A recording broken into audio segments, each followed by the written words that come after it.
Hola chicos de EAR Chile, soy su profesora de lenguaje y la clase de hoy va a tratar acerca de tipos de mundo en la literatura. Para empezar, vamos a definir lo que es el tipo de mundo. Un tipo de mundo es un marco en el cual se hace posible una representación literaria. Es creado en y por el lenguaje, el que, por muy increíble que nos parezca, debe ser aceptado por el lector como creíble. Esto quiere decir que a través del lenguaje o que el lenguaje nos da un mundo de posibilidades para crear realidades distintas a nuestra realidad o que aunque se parezcan mucho a nuestra realidad son historias de ficción, son historias creadas que buscan contarnos una historia, que buscan entregarnos un mensaje. Existen diversos tipos de mundo. Eh, por lo bajo, o en esta clase hablaremos de de 8 de estos tipos de mundo en la literatura y que a veces también se puede dar en el cine o que se puede dar incluso en la música. Tenemos el primer mundo, que es el mundo realista. Como vemos en la imagen, es una representación que obedece a las reglas que nos rigen a nosotros como seres humanos. Tenemos entonces que este tipo de mundo literario, pese a ser ficticio, busca representar su contenido en base al conocimiento empírico, al conocimiento práctico, al conocimiento que nosotros tenemos. En el mundo realista no se rompen las leyes físicas ni las leyes de la ciencia que nosotros conocemos. Simplemente se limita a crear una historia, pero con una finalidad o con la finalidad de mostrarnos algo relacionado con nuestro propio mundo, con nuestra propia realidad. Opera en base a la relación de causa y efecto, es decir, esta lógica no se rompe en ningún momento. Sabemos que vivimos en un mundo controlado por la causa y el efecto, que cada una de las acciones que nosotros hagamos tiene su efecto en el mundo, pero también ha sido provocado por ciertas causas. Esto es lo mismo que va a regir al mundo realista. Veamos un ejemplo. Mohammed Ashraf no va a la escuela. Desde que sale el sol hasta que asoma la luna, él corta, recorta, perfora, arma y cose pelotas de fútbol que salen rodando de la aldea pakistaní de Umar Kot hacia los estadios del mundo. Mohammed tiene 11 años. Hace esto desde los 5. Si supiera leer y leer en inglés, podría entender la inscripción que él pega en cada una de sus obras. Esta pelota no ha sido fabricada por niños. Veamos aquí. En este ejemplo tenemos muchas marcas textuales, las que están en rojo y otras más, que nos indican que el texto es un texto realista. ¿Por qué? Porque hace referencia a elementos que nosotros conocemos y que son parte de nuestra realidad. Las escuelas, las pelotas de fútbol, la capacidad de leer, son elementos que existen en nuestra realidad, que son parte de nuestra cotidianidad. Sin embargo, Mohammed Ashraf puede ser un niño, o Ashraf puede ser un niño que no existe, puede ser un niño creado, inventado por la mano de Eduardo Galeano, quien inventa este personaje para darnos a conocer una realidad bastante oscura respecto de lo que significa ser un niño que no ha nacido en Occidente, en este caso un chico que vive en una aldea pakistaní. Y a través de este relato busca mostrarnos las condiciones de vida en las que se desenvuelve este pequeño niño. Y probablemente un montón de niños más que viven en la misma aldea y que son conocidos de este niño, que tal vez existe en la realidad o que tal vez es una invención de este autor. Sin embargo, lo importante del mundo realista es que no escapa de las leyes que obedecemos nosotros en nuestro propio mundo. Tenemos luego el mundo fantástico. En el mundo fantástico, la realidad natural se enfrenta con algún suceso sobrenatural. Un relato fantástico siempre va a comenzar como un relato realista. Tiene sus raíces, tiene sus bases en el mundo real, tal y como nosotros lo conocemos. Sin embargo, de pronto existe una ruptura en este espacio real y ingresa inmediatamente un suceso sobrenatural. Este suceso sobrenatural ya no va a obedecer a relaciones de causa y efecto. Muchas veces la irrupción del elemento sobrenatural va a generar temor, horror, sorpresa o terror dentro de los mismos personajes. Y algunos personajes característicos son vampiros, fantasmas, hombres lobos, la muerte personificada, muertos que reviven, el doble, etc. Tenemos como ejemplo esta película, o que también surge a partir de una novela, que es Crepúsculo. Acá tenemos a estos personajes que son vampiros, sin embargo, son muy pocas las personas que pueden saber que este sujeto es vampiro.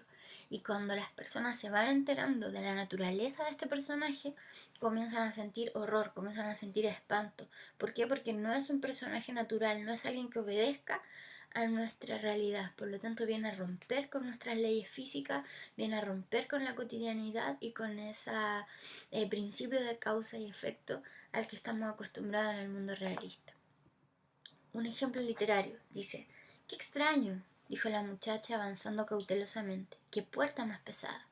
La tocó al hablar y se cerró de pronto, con un golpe. «Dios mío», dijo el hombre, «me parece que no tiene picaporte de lado adentro. ¿Cómo nos han encerrado a los dos?» «A los dos no, a uno solo», dijo la muchacha. Pasó a través de la puerta y desapareció. Tenemos entonces acá el texto que está marcado en morado, habla de elementos de la realidad. Un hombre, una muchacha, una puerta, una pieza, la puerta de pronto se cierra. Y ahí entonces entramos en un espectro un poco más sobrenatural.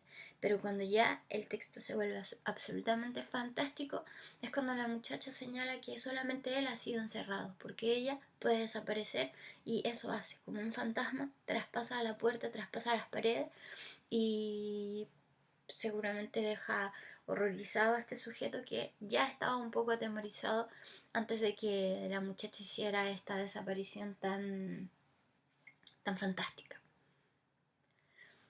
Otro de los mundos representados en la literatura es el mundo onírico. El mundo onírico tiene como características que, al igual que en el mundo fantástico, existe la introducción de un elemento anómalo, es decir, fuera de la normalidad, de la realidad natural. Pero esto se da en el contexto del sueño. Entonces, el elemento está principalmente alojado en el inconsciente de la persona que relata el texto. Y al igual que un sueño, donde nada es lógico, donde nada es coherente, donde no hay una secuencia temporal de los hechos, donde a veces yo soy yo y estoy hablando conmigo mismo, o a veces yo soy otra persona, o mi casa es otra casa, o con esa lógica que subsiste en los sueños, se va a desarrollar el relato. Tenemos el siguiente relato. Dice: Chuang Tzu soñó que era una mariposa y no sabía al despertar si era un hombre que había soñado ser una mariposa que ahora soñaba ser hombre. La palabra clave dentro de este texto es la palabra soñar, porque claro, como el sueño no obedece a la lógica de la realidad, del mundo realista, entonces podemos tener esta confusión. Soy un hombre, soy una mariposa soñando, etc. Entonces se da esta lógica del sueño, o esta ilógica más bien, que predomina en los sueños. Otro tipo de mundo importante es el mundo maravilloso. En este tipo de mundo literario se presentan hechos y seres que son extraordinarios, pero dentro de este mundo no son percibidos como algo sobrenatural, sino que se perciben con completa normalidad. Se perciben con completa normalidad y por lo tanto ellos pueden tener características mágicas o características como mujeres que vuelan o como caballos que vuelan, y dentro del mundo que se está representando no existe ningún tipo de miedo de lo que ellos puedan realizar o de lo que ellos puedan o de estos poderes que ellos puedan tener, porque dentro del mundo es natural y todos saben que este personaje posee esos poderes, o que el personaje posea esos poderes no genera ninguna dificultad dentro del entorno en el que se está moviendo. Podríamos decir, a modo de síntesis, que lo anormal y sobrenatural se aprecian como algo completamente normal. Algunos de los personajes son hadas, son ogros, animales que hablan, etc. Hay una ruptura de las leyes de nuestro mundo, pero en este mundo, en este tipo de mundo, no genera ningún tipo de altercado, ningún tipo de problema. Tenemos el ejemplo. La vida de una tribu entera de ogros puede estar concentrada en 2 abejas. El secreto, sin embargo, fue revelado por un ogro a una princesa cautiva, que fingía temer que éste no fuera inmortal. Los ogros no morimos, dijo el ogro para tranquilizarla. No somos inmortales, pero nuestra muerte depende de un secreto que ningún ser humano adivinará. Te lo revelaré para que no sufras. Mira, ese estanque, en su mayor profundidad, en el centro hay un pilar de cristal, en cuya cima, bajo el agua, reposan 2 abejas. Si un hombre puede sumergirse en las aguas y volver a la tierra con las abejas y darles libertad, todos los ogros moriremos. Pero, ¿quién adivinará este secreto? No te apesadumbres. Puedes considerarme inmortal. La princesa reveló el secreto al héroe. Este liberó las abejas y todos los ogros murieron, cada uno en su palacio. Tenemos entonces que partimos del texto presentando a los ogros. Y los ogros parten siendo seres completamente normales dentro de este mundo. Aparece además una princesa. Y el ogro le cuenta a la princesa una historia que resulta absolutamente fuera de nuestra lógica, fuera del contexto de las leyes naturales que nos gobiernan, como que en el fondo de una pileta haya 2 abejas encerradas y que ellas hagan inmortal a estos seres que ya son maravillosos. Entonces, tenemos una historia un poco extraña, pero lo que lo hace más extraño aún es que la historia termina siendo verdad. Y cuando la princesa revela este secreto, entonces ocurre la historia maravillosa que señala el ogro. Tenemos entonces elementos de un mundo maravilloso, pero que no generan sorpresa dentro de lo que se está relatando, sino que es parte de las leyes normales que rigen a este tipo de mundo. Otro mundo es el mundo mítico. Dentro del mundo mítico tenemos que se caracteriza por introducir elementos maravillosos en el relato y por la presencia de deidades. En el caso del mundo mítico tenemos también la presencia de seres maravillosos. Y tampoco vamos a tener este temor o esta incoherencia con nuestra realidad, sino que se van a considerar como parte del mundo que se está relatando. Uno de los mitos recurrentes es el de la cosmogonía. Esto quiere decir que se explica cómo se formó el mundo, cómo es la creación del hombre o la creación de todo lo que nos rodea. Y esto está relacionado con alguna deidad que ha creado el mundo, que ha creado el cosmos. Un mito señala un hipotético origen de lo que nos rodea, sobre todo de aspectos naturales y de características propias de los seres humanos. Entonces, recordemos que el mito quizá es uno de los tipos de mundo más antiguos que existen y que vienen con el hombre, en el cual nos señalan, o el hombre intentaba explicar su origen, intentaba explicar el origen del mundo y de los fenómenos naturales que lo rodeaban. Por lo tanto, la presencia de estos dioses sería la explicación más lógica para el hombre de aquel entonces de cómo funciona el mundo en el que vive. Debido a que señala el origen de un determinado aspecto de la realidad, el relato suele transcurrir en un pasado muy remoto, muy lejano. Algunos de sus personajes característicos van a ser dioses, semidioses, los primeros hombres o el primer hombre que fue creado, las fuerzas de la naturaleza como la explosión de los volcanes o como alguna lluvia torrencial. También el bien y el mal van a ser parte de este mundo mítico. Ejemplo. Hace infinidad de lluvias, estamos hablando entonces de un pasado remoto, en el mundo no había más que un espíritu que habitaba en el cielo. Solo él podía hacer la vida. Así decidió comenzar su obra cualquier día. Aburrido un día de tanta quietud, decidió crear a una criatura vivaz e imaginativa. Acá tenemos entonces esta idea de la creación del primer hombre. Tenemos entonces 3 aspectos fundamentales del mito, que son la presencia de la deidad, la presencia de un pasado remoto, la capacidad creativa y una cuarta característica que es la creación del hombre primigenio, es decir, del primer hombre. Entonces, continuamos con el relato. Aburrido un día de tanta quietud, decidió crear una criatura vivaz e imaginativa, la cual llamó hijo, porque mucho le quiso desde el comienzo. Luego, muy contento, lo lanzó a la tierra. Tan entusiasmado estaba que el impulso fue tan fuerte que se golpeó duramente al caer.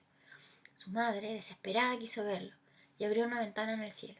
Esa ventana es Cuyén, la luna, y desde entonces vigila el sueño de los hombres. El gran espíritu quiso también seguir los primeros pasos de su hijo. Para mirarlo, abrió un gran hueco redondo en el cielo. Esta ventana es Santo, el sol, y su misión es desde entonces calentar a los hombres y alentar la vida cada día. Así, todo ser viviente lo reconoce y saluda con amor y respeto. También es llamado Padre Sol. Pero en la tierra, el hijo del gran espíritu se sentía terriblemente solo. Nada había, nadie con quien conversar. Cada vez más triste miró al cielo y dijo: Padre, ¿por qué he de estar solo? En realidad necesito una compañera, dijo Negechen, el espíritu progenitor. Pronto le enviaron desde lo alto una mujer de suave cuerpo y muy graciosa, la que cayó sin hacerse daño cerca del primer hombre. Ella estaba desnuda y tuvo mucho frío. Para no morir helada, echó a caminar, y sucedió que a cada paso suyo crecía la hierba, y cuando cantó, de su boca insectos y mariposas salían a raudales, y pronto llegó a Lituche, el armónico sonido de la fauna. Cuando uno estuvo frente al otro, dijo ella: «¡Qué hermoso eres! ¿Cómo he de llamarte? Yo soy Lituche, el hombre del comienzo. Yo soy Domo, la mujer. Estaremos juntos y haremos florecer la vida amándonos», dijo ella. «Así debe ser. Juntos llenaremos el vacío de la tierra», dijo Lituche.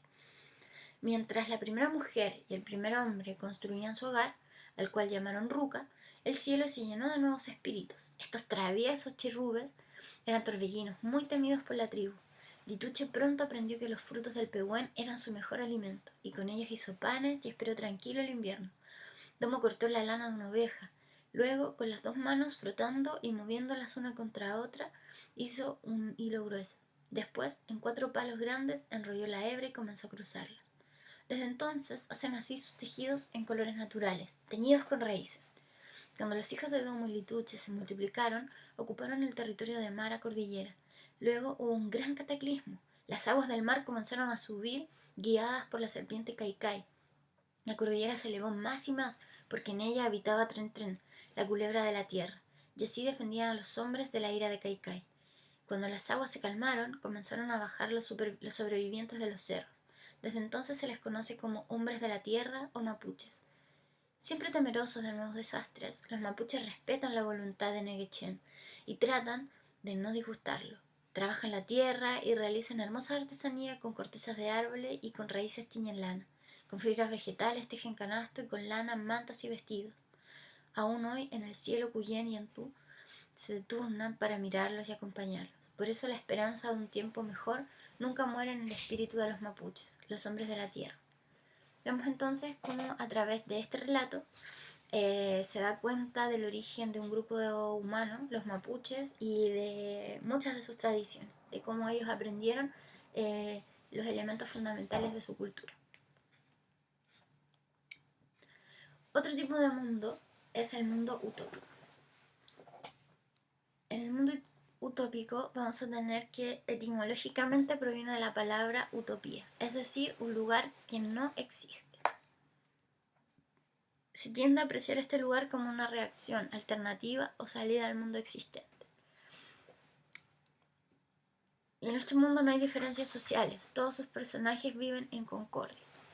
Como podemos ver en la imagen, la utopía lo que busca es mostrar una sociedad perfecta, una sociedad donde el ser humano ya no sufre. Por eso se habla de una salida alternativa al mundo existente, a un mundo donde hay guerra, a un mundo donde hay hambre, a un mundo donde hay violencia. Vemos que aquí es un mundo donde las razas pueden coexistir en completa paz y armonía entre ellos, y no solo entre ellos, sino que también con los animales. Vemos como los koalas, que a simple vista son muy tiernos y lindos, en verdad tienen unas garras enormes que perfectamente podrían destruir a esos niños, pero el koala está ahí coexistiendo en completa armonía y dejándose acariciar por los niños. Y la imagen que quizá es más evidente sobre lo que es la utopía es la de esta mujer que está sentada con el tigre y el tigre no le hace ningún tipo de daño. Esta es la idea de la utopía, un mundo alternativo al nuestro donde los seres humanos alcanzaron la paz, la armonía y todos pueden vivir de la mejor forma, de la forma más pacífica. De hecho, si vemos al fondo de la imagen, se ve como un grupo de personas se preparan la mesa para poder disfrutar de una cena, una comida. Un ejemplo literario dice: el hombre apareció un día y pidió permiso para subir al techo. Don González, que vivía solo como un ermitaño, le preguntó para qué. Para ver las estrellas. Desde un poco más cerca, le contestó.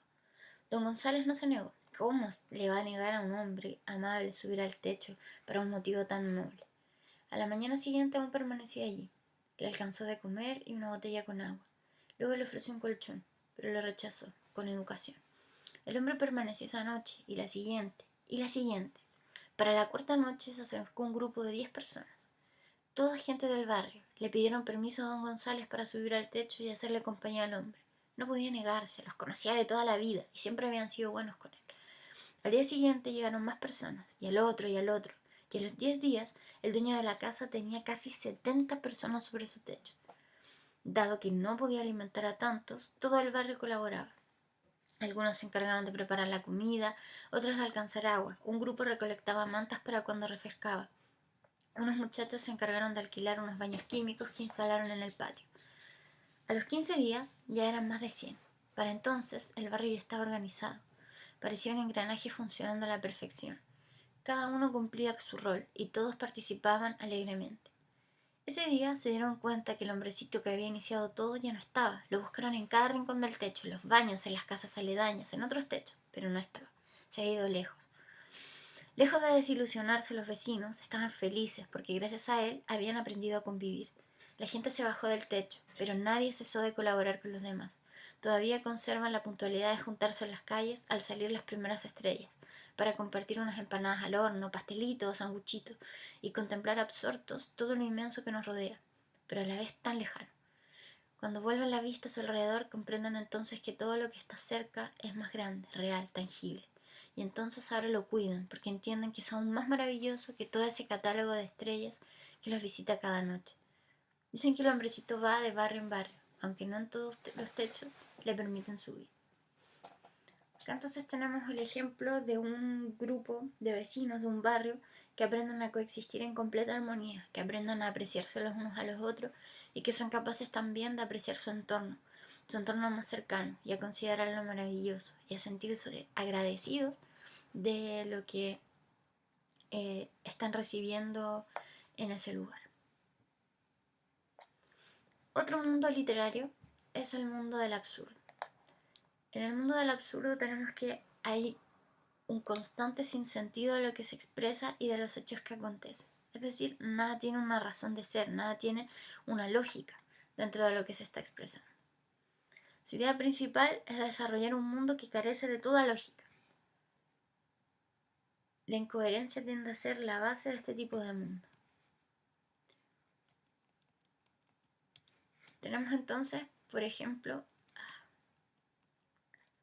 en este tipo de mundo, está el ejemplo de Alicia en el País de las Maravillas. Y ahí tenemos, por ejemplo, al conejo que va corriendo, desesperado, a celebrar una fiesta de feliz, feliz no cumpleaños. Es súper ilógico celebrar el no cumpleaños, porque se imaginan celebráramos todos los días los no cumpleaños de todas las personas que conocemos. Sería un gasterío de plata enorme y al final el cumpleaños pasaría a dejar de tener el sentido que tiene hoy en día. Y situaciones así son las que se expresan dentro de este tipo de texto. Ejemplo. Les voy a contar una historia que les parecerá increíble. Una vez cacé un alce. Me fui de cacería a los bosques de Nueva York y cacé un alce. Así que lo aseguré sobre el parachoques de mi automóvil y emprendí el regreso a casa por la carretera oeste. Pero lo que yo no sabía era que la bala no le había penetrado la cabeza, solo le había rozado el cráneo y lo había dejado inconsciente. Justo cuando estaba cruzando el túnel, el alce se despertó. Así que estaba conduciendo con un alce vivo en el parachoques y el alce hizo señal de girar. Y en el estado de Nueva York hay una ley que prohíbe llevar un alce vivo en el parachoques los martes, jueves y sábados. Me entró un miedo tremendo. De pronto recordé que unos amigos celebraron una fiesta de disfraz. Iré allí, me dije. Llevaré el alce y me desprenderé de él en la fiesta. ya no sería responsabilidad mía. Así que me dirigí a la casa de la fiesta y llamé a la puerta. El alce estaba tranquilo a mi lado. Cuando el anfitrión abrió, lo saludé. Hola, ¿ya conoces a los Salomón? Entramos, el alce se incorporó a la fiesta, le fue muy bien, ligó y todo. Otro tipo se pasó hora y media tratando de venderle un seguro. Dieron las 12 de la noche y empezaron a repartir los premios a los mejores disfraces. El primer premio fue para los Berkowitz, un matrimonio disfrazado de alce. El alce quedó segundo, eso le sentó fatal. El alce y los Berkowitz cruzaron sus astas en la sala de estar y quedaron todos inconscientes. Yo me dije, esta es la mía. Me llevé al alce, lo até sobre el parachoque y rápidamente salí hacia el bosque. Pero me había llevado a los Berkowitz, así que estaba conduciendo con una pareja de judíos en el parachoque y en el estado de Nueva York hay una ley que los martes, los jueves y muy especialmente los sábados, a la mañana siguiente los Berkowitz despertaron en el medio del bosque disfrazados de alce.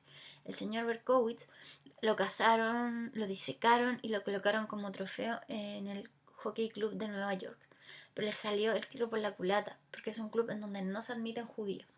Regreso solo a casa. Regreso solo a casa.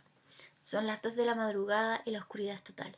En la mitad del vestíbulo de mi edificio me encuentro con un hombre de Neandertal, con el arco superciliar y los nudillos velludos. Creo que aprendió a andar erguido aquella misma mañana. Había acudido a mi domicilio en busca del secreto del fuego. Un morador de los árboles a las 2 de la mañana en mi vestíbulo. Me quité el reloj y lo hice pendular ante sus ojos. Los objetos brillantes lo apaciguaron. Se lo comió. Se me acercó y comenzó un zapateando sobre mi tráquea. Rápidamente recurrió a un viejo truco de los indios navajos que consiste en suplicar y chillar. Bueno, en este caso vemos que hay un montón de partes del texto. Algunas están destacadas con rojo que no tienen coherencia, que no tienen lógica. Y por lo tanto lo consideramos como un mundo absurdo. Es sumamente absurdo pensar, por ejemplo, que hay una ley que rige ciertos días de la semana y otros días no. Y también es absolutamente absurdo y lógico pensar que un alce puede igualar a un disfraz de alce y que por lo tanto este alce tenga el segundo lugar y que incluso el narrador de la historia confunda su alce con este personaje que del que estaba hablando. Y finalmente, el último tipo de mundo es el mundo de ciencia ficción. En este mundo vamos a encontrar que es un tipo de mundo que se caracteriza por el uso de la tecnología y los avances científicos no presentes en nuestra realidad. Entonces se crea una relación entre nuestro mundo y este mundo, que generalmente es un mundo futurista, que va a estar mediado por la tecnología. Tiende entonces, como decíamos, a desarrollar una historia en el futuro. Es una mirada futurista del ser humano. Una de sus temáticas recurrentes es el viaje interespacial y el asentamiento del ser humano en otros planetas. Algunos personajes típicos son aliens, robots, seres humanos, pero que han desarrollado otras características que le permiten sobrevivir al tiempo, al espacio y a desplazarse a grandes velocidades. Ejemplo. El Sol estaba cubierto por una capa de plástico gris que se extendía desde la cima de las montañas hasta el fondo de los mares. Un día, en un baúl olvidado durante siglos, un ciudadano encontró una semilla, la última que quedaba en el planeta. Corrió por las calles lisas para mostrarla como si fuera una lámpara. Las computadoras dieron la alarma. Un robot gigante detectó al exaltado y en pocos segundos estuvo junto a él para levantar una bota de varias toneladas y aplastarlo. El cuerpo, hecho papilla, atravesó la capa protectora y se hundió en la tierra. Carros especiales cubrieron el agujero escupiendo plástico gris, y el hormiguero volvió a su actividad incesante. Sin embargo, entre los restos del hombre, bajo la superficie fría, germinó la semilla. Pronto, la tierra se llenó de raíces, poderosos vegetales, en una invasión incontrolable hicieron estallar la cáscara e invadieron las ciudades. Los hombres recuperaron la memoria. Entonces acá tenemos esta mirada futurista de un mundo donde ya no hay plantas, donde ya no hay nada natural, el suelo está cubierto por una capa gris y aparece una semilla. Y esta semilla entonces el hombre da público aviso de su encuentro y sin embargo los robots, las computadoras tienen dominio, tienen autonomía de pensamiento y toman decisiones, como en este caso aplastar a este personaje. Claro que ese sacrificio de este ser humano posibilitó que luego surgiera y brotara la raíz la raíz a partir de la semilla. Bueno, finalmente podemos señalar que la ficción es una creación del hombre, que estos relatos que acabamos de leer no son algunos absurdos, algunos que no tienen sentido en nuestra realidad, pero sin embargo se dan gracias a la capacidad que tiene el autor y que tenemos nosotros de crear y de creer en mundos posibles. Por muy ridículos que parezcan algunos de estos relatos, siempre tienen una función de enseñarnos acerca de algún sinsentido, acerca de alguna relación que existe entre nosotros y nuestra realidad. Eso, chicos, los invito a que revisen sus actividades, que las desarrollen y nos vemos la próxima clase. Que tengan una